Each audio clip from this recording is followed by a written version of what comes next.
love about liberal arts, and obviously I'm a product of it, and the heritage here, the legacy of Brooklyn College is so about the great foundation that liberal arts gives all of us who've had the luxury and the pleasure of studied it, is it's a foundation for life. It's an educational foundation for life.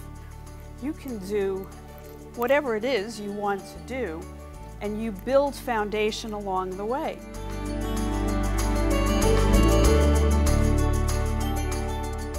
Not necessarily. That's not a requirement.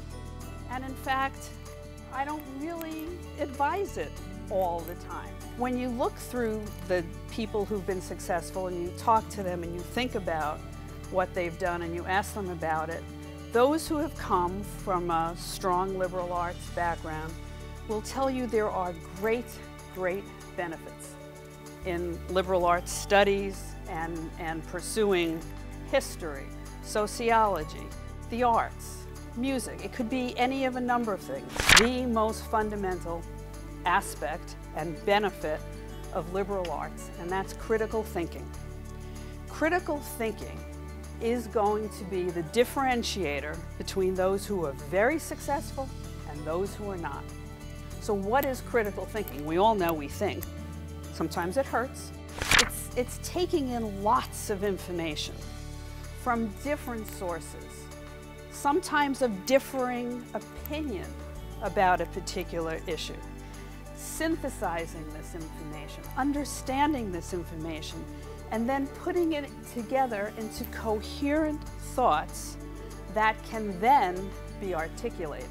Our global environment today, in business and the world as a whole, you have to be able to consider sociological impact, cultural impact, differences in experience and views and so forth, to really understand what you should do.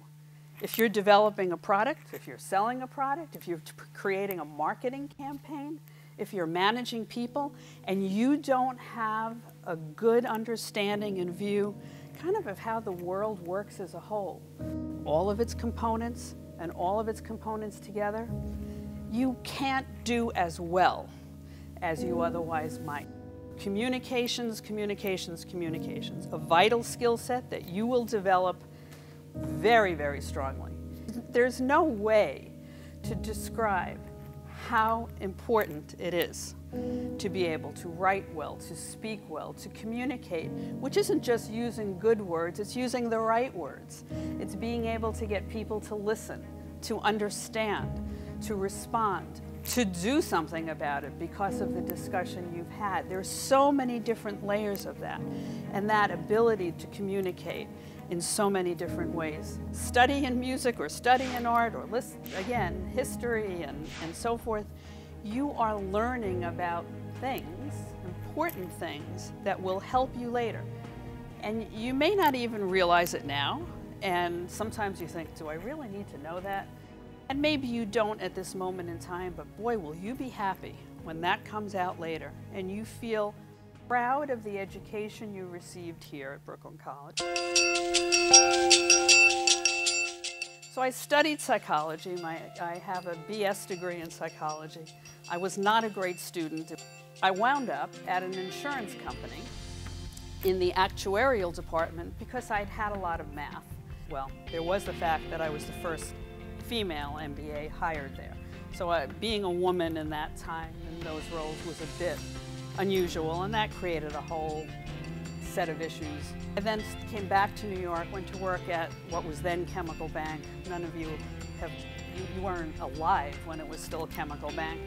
So when you think about what you want to do and you think about your career, I think it's important that you understand the difference between a career and a job. I mean, we all have jobs, I get that.